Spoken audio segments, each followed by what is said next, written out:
হরে কৃষ্ণ। হিন্দু ধর্মে অক্ষয় তৃতীয়া উৎসবের বিশেষ মাহাত্ম্য রয়েছে। এই দিনটিকে একটি শুভ সময় হিসাবেও বিবেচনা করা হয়, কারণ এই দিনে করা যে কোনো শুভ কাজের ফল অক্ষয় অর্থাৎ অনন্ত।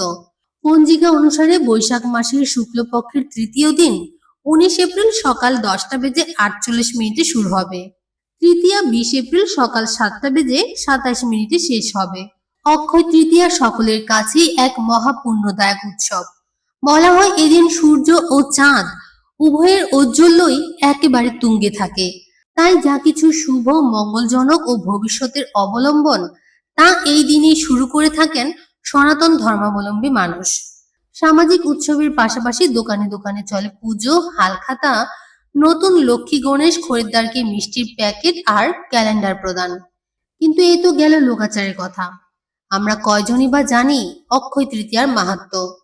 কেন পালন করা হয় অক্ষয় তৃতীয়া? কি ঘটেছিল অক্ষয় তৃতীয়াতে? কেনই বা এমন নাম হলো এই তিথিটির? তাছাড়া এই দিনে অনেকে সোনা রূপার গহনাও কিনে থাকেন। তবে কি অক্ষয় তৃতীয়াতে শুধুমাত্র গহনা কিনলেই ফিরবে ভাগ্য? প্রশ্ন অনেক, কিন্তু উত্তরগুলো আমাদের অনেকেরই অজানা। তো চলুন তাহলে বেরিয়ে পড়ি অজানাকে জানতে। আসুন জেনে নেই অক্ষয় তৃতীয়া আসলে কি, আর অক্ষয় তৃতীয়াতে নিশ্চিত রূপে নিজের ভাগ্য ফেরাতে কি কি করবেন এই দিনে। মানুষের জীবনে অক্ষয় তৃতীয়ার মতো সুবর্ণ তিথি আর নেই বললেই চলে। এই তিথিতে রোহিণী নক্ষত্র ও শোভন যোগ সবচেয়ে শুভ বলে মনে করা হয়। সনাতন বিশ্বাস মতে অক্ষয় তৃতীয়ায় বিষ্ণুর পুজো করলে সম্পদ বৃদ্ধি হয়। একই সঙ্গে বিষ্ণু ও শিবের পুজো করলেও শুভ ফল পাওয়া যায়। গঙ্গায় স্নান করতে যাওয়া সম্ভব না হলে বাড়িতেই গঙ্গা জলে স্নান করার পর বিষ্ণু মূর্তিতে মাখাতে হবে চন্দন, এর সঙ্গে দিতে হবে তুলসী পাতা, সম্ভব হলে বেল ফুলও দেওয়া যেতে পারে। এছাড়া দুধ, দই, ঘি, মধু ও চিনি দিয়ে পঞ্চামৃত তৈরি করা যেতে পারে। অক্ষয় তৃতীয়ার পুজোর ফর্দের মধ্যে রয়েছে সিঁদুর, পঞ্চগুড়ি, পঞ্চগব্য, তিল, হরিতকি ফুল, দূর্বা, তুলসী, বিল্বপত্র, ধূপ, প্রদীপ, ধূনা, মধুপর্কবাটি, আসন, দই, মধু, চিনি, ঘি, পুজোর কাপড়, শাড়ি, নৈবেদ্য, কুচু নৈবেদ্য, সবুজ জলপূর্ণ ঘট, বস্ত্র, পাখা এবং দক্ষিণা। তবে কাঙ্ক্ষিত লাভের জন্য পরপর 8 বছর ব্রতটি উদযাপন করতে হয়। পুরাণ অনুযায়ী মহাভারতে পাণ্ডবরা যখন নির্বাসনে 13 বছর কাটিয়ে ফেলেন, তারপর একদিন ঋষি দুর্বাসা তাদের আস্তানায় প্রবেশ করেন। এই দিনে দুর্বাসা মুনি সন্তুষ্ট হয়ে দ্রৌপদীকে অক্ষয় পাত্র দান করেন। বৈদিক বিশ্বাস অনুসারে এই পবিত্র তিথিতে কোনো শুভ কার্য সম্পন্ন হলে তা অনন্তকাল অক্ষয় হয়ে থাকে। যদি ভালো কাজ করা হয় তার জন্য আমাদের লাভ হয় অক্ষয় পুণ্য, আর যদি খারাপ কাজ করা হয় তবে লাভ হয় অক্ষয় পাপ। তাই এদিন খুব সাবধানে প্রতিটি কাজ করা উচিত। খেয়াল রাখতে হবে ভুলেও যেন কোনো খারাপ কাজ না হয়ে যায়, কখনো যেন কটু কথা না বেরোয় মুখ থেকে, কোনো কারণে যেন কারো ক্ষতি না করে ফেলি বা কারো মনে আঘাত দিয়ে না ফেলি। তাই এই দিন যথাসম্ভব মৌন থাকা জরুরি। আর এদিন পূজা, জপ, ধ্যান, দান, অপরের মনে আনন্দ দেওয়ার মতো কাজ করা উচিত। যেহেতু এই তৃতীয়ার সব কাজ অক্ষয় হয়ে থাকে, তাই প্রতিটি পদক্ষেপ ফেলতে হয় সতর্কভাবে।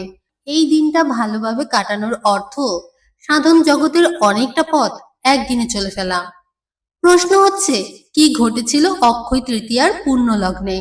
কুবেরের ধন ঐশ্বর্যের কথা কে না জানে। বলা হয় এই দিনেই কুবেরের তপস্যায় তুষ্ট হয়ে মহাদেব তাকে অতুল ঐশ্বর্য প্রদান করেন। কুবেরের লক্ষ্মী লাভ হয় বলে এই দিন ভৈরব লক্ষ্মীর পুজো করা হয়। এই দিনেই বন্ধু সুদামাকে অক্ষয় পাত্র দিয়ে ধন সম্পদে ভরিয়ে দিয়েছিলেন ভগবান শ্রীকৃষ্ণ। আর এই দিনেই জন্ম হয়েছিল মা অন্নপূর্ণার। পুরাণ মতে অক্ষয় তৃতীয়ার শুভ তিথিতেই জন্ম নিয়েছিলেন ভগবান বিষ্ণুর ষষ্ঠ অবতার পরশুরাম। এই দিনেই দুঃশাসন দ্রৌপদীর বস্ত্র হরণ করতে যান এবং সখী দ্রৌপদীকে রক্ষা করেন ভগবান শ্রীকৃষ্ণ। শরণাগতের পরিত্রাতা রূপে এই দিন ভগবান শ্রীকৃষ্ণ দ্রৌপদীকে রক্ষা করেন। আবার এই দিনেই মহাভারতের রচনা আরম্ভ করেছিলেন মহর্ষি বেদব্যাস ও গণেশ। বলা হয় মহর্ষি বেদব্যাস হিমালয়ের এক পবিত্র গুহায় তপস্যা করেছিলেন। তখনই মনে মনে রচনা করেন মহাভারত। তিনি চেয়েছিলেন এই মহাকাব্য সিদ্ধিদাতা গণেশই লিপিবদ্ধ করুন। সিদ্ধিদাতা গণেশ তাতে রাজি হন, কিন্তু শর্ত ছিল গণেশ একবার লেখা শুরু করলে তা শেষ না হওয়া পর্যন্ত বেদব্যাস তার আবৃত্তি থামাতে পারবেন না। সেই শর্তের পাল্টা শর্ত রাখেন বেদব্যাস। তিনি বলেন, একটি শ্লোকের মর্মার্থ না বুঝে গণেশ সেটি লিখতে পারবেন না। গণেশ সেই শর্তে রাজি হয়ে যান। এইভাবে সম্পূর্ণ মহাভারত রচনা করতে 3 দৈব বছর সময় লেগে গিয়েছিল। তাছাড়া এই দিনেই সত্যযুগের সূচনা হয়েছিল।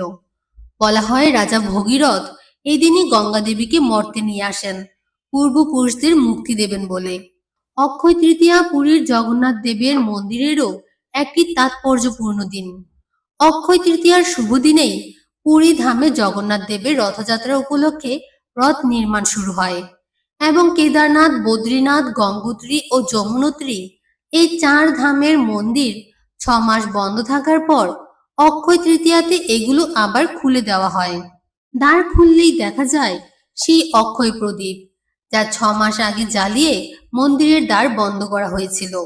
আর এই সকল কারণেই অশুভ শক্তির বিনাশ ও শুভ শক্তির উত্থান হিসেবে দেখা হয় এই দিনকে। এবার আসুন জেনে নেওয়া যাক কিভাবে পালন করতে হবে অক্ষয় তৃতীয়া। এই দিনে অনেকেই বাড়িতে লক্ষ্মী ও গণেশের পুজো করে থাকেন। লাল শালু কাপড়ের উপর লক্ষ্মী ও গণেশের মূর্তি রেখে পুজো করা, ঠাকুর ঘরে সারা রাত ব্যাপী ঘিয়ের প্রদীপ জ্বালানো ইত্যাদি ছাড়াও গৃহপ্রবেশও করা যেতে পারে অক্ষয় তৃতীয়ার পুণ্যক্ষণে। বাস্তুশাস্ত্র মতে পূজা অর্চনার সময় গণেশের দুটি একই ধরনের ছবি বাড়িতে রাখলে তা মঙ্গলদায়ক। এই দিনে সকলেই ভোরবেলায় স্নান করে ফেলবেন। অবশ্যই এই দিনে তুলসী গাছে জল দান করবেন। আর সম্ভব হলে 16 মালা অবশ্যই জপ করে নেবেন। জ্যোতিষ ও বাস্তুশাস্ত্র মতে এই দিন সোনা বা রূপা ক্রয় করলে তার সৌভাগ্য বয়ে আনে গৃহের জীবনে। তবে যদি সোনা দানা কেনার ক্ষমতা না থাকে তাহলে কিছুটা ডাল কিনে বাড়ি ফিরুন। অক্ষয় তৃতীয়ায় ডাল কিনলে সৌভাগ্য ও সমৃদ্ধি আপনার সঙ্গী থাকবে। অক্ষয় তৃতীয়ায় সবুজ শাকসবজি কেনা অত্যন্ত শুভ হিসেবে বিবেচিত। জ্যোতিষ মতে এই পাতাওয়ালা সবজি অর্থের প্রতিরূপ, তাই এই দিন সবুজ শাকসবজি কেনা শুভপ্রদ। এই দিন অবশ্যই নিরামিষ আহার করবেন। এই দিন আপনি শস্যদানাও কিনতে পারেন। চাল, বার্লি ও যবের মতো শস্যদানা কেনা খুবই শুভ ফলদায়ক। জ্যোতিষশাস্ত্র অনুযায়ী চাল সব অশুভ প্রভাব দূরে সরাতে পারে, তাই এই দিন চাল ও অন্যান্য শস্যদানা কিনলে সৌভাগ্য ফিরে আসে। হিন্দু শাস্ত্র মতে ঘি অত্যন্ত শুভ। মানসিক ও শারীরিক ক্ষতিকর উপাদান দূরে রাখতে সাহায্য করে ঘি। অক্ষয় তৃতীয়ায় ঘি কিনুন এবং ঘিয়ের প্রদীপ জ্বালান, ফল পাবেন হাতে নাতে। এছাড়াও অক্ষয় তৃতীয়ায় নারকেল কিনে ভগবানকে ভোগ নিবেদন করা অত্যন্ত শুভ। এই দিনে চেষ্টা করবেন কোনো গরিব দুঃখীকে খাবার খাওয়াতে। কাক, কুকুর এদেরকেও খাবার দেওয়ার চেষ্টা করবেন। সকলের দিন ভালো কাটুক।